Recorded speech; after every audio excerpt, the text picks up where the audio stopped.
Hi, everybody. Emmanuel and Pastor Lutheran. So we're going to have week number 2 in radical giving, and the gospel text that I've chosen for this is God's radical giving example is the prodigal son. And it's a little bit personal, a little self-absorbed.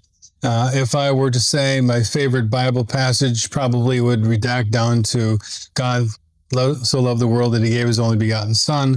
But the favorite story in the Bible, if I were to tell someone it was not from this world, I would tell them the story of the prodigal son.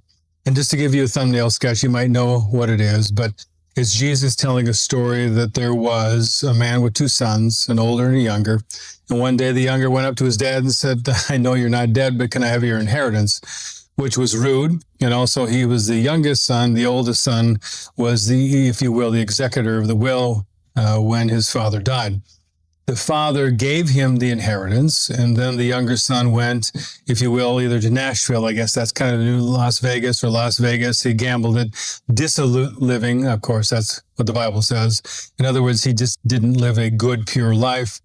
He ran out of money, and he woke up one day with the pigs, with nothing to eat. His head hurt, and he was tired of partying and parsing together a life. And so he said, you know what, it's better if I just go home and I'm going to grovel to my dad. I'm going to apologize, and I'll even be one of the servants if need be. And the story goes, he's walking home, and down the driveway, he notices his father looking for his lost son.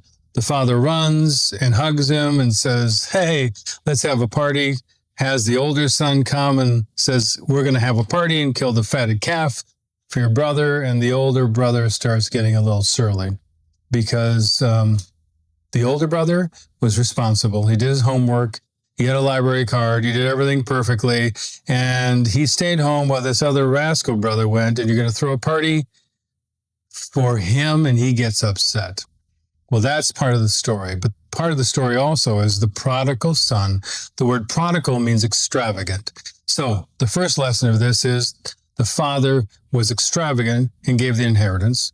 The younger son went out and was extravagant and reckless and spent through everything. And then, of course, you have the older son who's upset that he did the right thing, and the younger son got a party. So what do we make of all that? We got to come to church and find out. But I'll give you this little cliff note. We are the youngest, we are the oldest, and we are asked to be the extravagant father. Other than that, I'll tell you nothing until you come and worship at Emmanuel at one of our locations. See you then. Be well. God bless.